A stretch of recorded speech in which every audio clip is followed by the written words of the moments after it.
네, 오늘은 IPO와 관련돼서 자세한 내용을 살펴보도록 하겠습니다. 지금 벌써 7월 6일 하반기 장이 시작이 됐는데요. 일단 이 하반기 IPO가 상당히 많이 몰리고 있다고 들었습니다. 지금 슈퍼위크라고도 불리는데 이 슈퍼위크가 뭔지부터 좀 알려주실까요? 네, 슈퍼위크는 이제 기업들의 공모주 청약이 한꺼번에 몰리는 일정을 슈퍼위크라고 하는데요. 네. 이제 한 기업이 상장을 하기 위해서는 보통 세 가지의 과정을 거칩니다.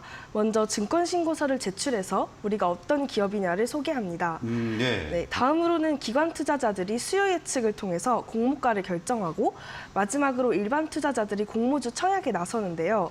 이제 하반기 IPO 기대감이 커지면서 7월 셋째 주에만 4개 기업이 동시에 공모주 청약을 한다고 합니다. 네. 그래서 이 한꺼번에 청약이 몰린 셋째 주부터 넷째 주까지를 좀 이제 IPO 슈퍼위크다로 보고 있습니다. 네, 그러니까 셋째 주에 4종목이 몰리기 때문에 슈퍼위크라고 그렇죠. 부른다. 이제 청약이 한꺼번에 진행이 되기 이렇게 때문인데요. 이해를 하면 될 것 같고요. 그러면 어떤 종목들이 청약을 하는지 한번 좀 알아볼까요?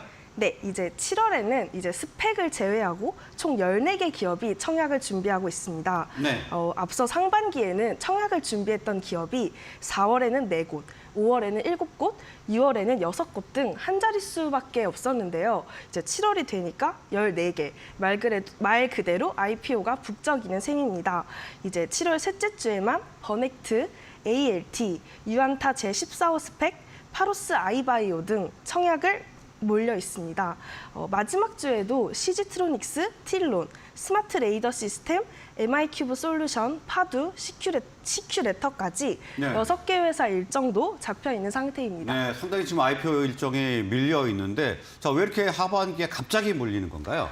이게 7월 달 상반기, 7월 전 상반기부터 따상한 기업들이 좀 많지 네. 않았습니까? 제 이제 기억상으로 네. 마녀 공장 이후에 갑자기 이렇게 좀 활성화되고 많이 있는 게 됐죠. 아닌가. 네, 맞습니다. 그래서 상반기부터 기업들이 많이 나오면서 금융감독원에서 증권 신고서를 조금 깐깐하게 보기 시작했는데요.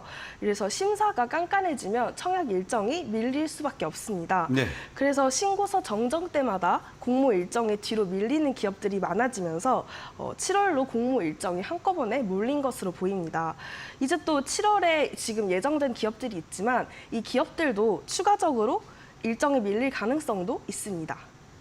예, 자 이렇게 뭐 공모 일정이 밀리면 청약에 관련된 사항들도 절차도 조금 연기될 수밖에 없다 이렇게 말씀을 주셨는데 자 그래도 경쟁이 치열해지니까 좀 안 좋은 점도 있지 않겠습니까? 네, 안 좋은 점도 이제 확실히 있는데요. 이제 안 좋은 점이라고 하면은 아마도 하나의 기업이 청약을 했을 때는 이 기업에만 투자자들이 돈을 넣으면 되는데 네. 이제 너무 많아지니까 어디다가 청약을 넣어야 할지 이제 고민이 깊어지는 겁니다. 그래서 다양한 기업들이 등장하면서 옥석 가리기가 심화될 것 같은데요. 기업들 입장에서도 투자금이 특정 기업으로 쏠릴 수 있기 때문에 긴장을 할 것 같습니다.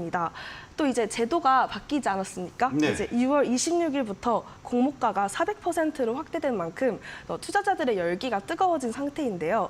이제 투자자들의 열기가 뜨거워졌으니 청약 일정이 한 번에 겹치면 다른 기업들보다 자기 기업에 들어올 증거금이 적을 수 있어서 네. 걱정을 하고 있다고 합니다.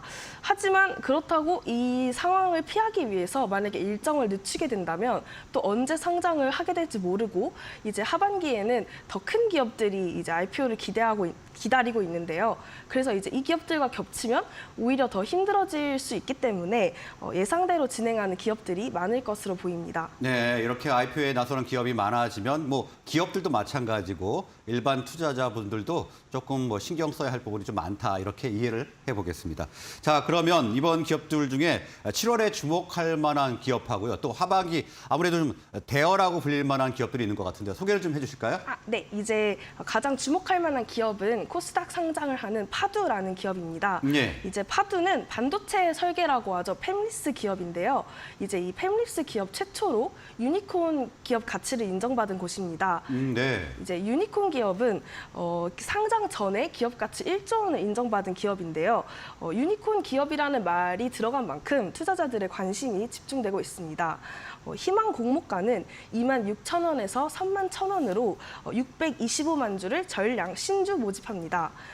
이 코스닥 상장 시장에서 상장 후 예상 시가총액이 벌써 1조 4,889억 원에 달한다는 네, 점에서 벌써 1조 5천억 원대 네, 육박하고 있네요. 이래서 대여급으로 볼 수 있고요. 예. 이제 대여급이다 보니까 기관들도 일반 투자자들도 관심이 몰리는 것 같습니다.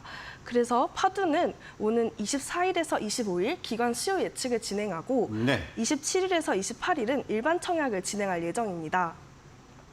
대표 주관사는 NH투자증권인데요. 한국투자증권, 한화, 유진, 현대차증권, KB증권까지 총 6곳에서 청약을 할 수 있는 만큼 투자자들의 접근성은 높은 것으로 보입니다. 네, 일단 기관 소유 예측일인 24일과 25일을 보면 어느 정도 흥행에 성공할지 일단 감안을 할 수 있겠네요. 네, 그때 이제 공모가가 확정적으로 정해지고 네. 이제 얼마나 많은 사람들이 이제 이 기업을 높은 가치를 매겼는지 대충 대략적으로 알 수 있을 것 같습니다. 예, 그럼 다른 기업도 좀 소개를 해주시죠. 네, 지금 당장 내일까지 청약을 진행하고 있는 필에너지라는 기업이 있는데요. 네. 필에너지는 이미 수요 예측에서 흥행에 성공했습니다. 필에너지는 2차 전지 장비 기업인데요. 2차 전지 장비 기업이기 때문에 삼성 SDI를 주요 매출처로 두고 있습니다. 일단 고객사가 삼성 SDI군요. 네, 조금 이제 그만큼 기대감이 생기고 이제 아무래도 2차 전지가 계속 올해 열풍이 있지 않았습니까?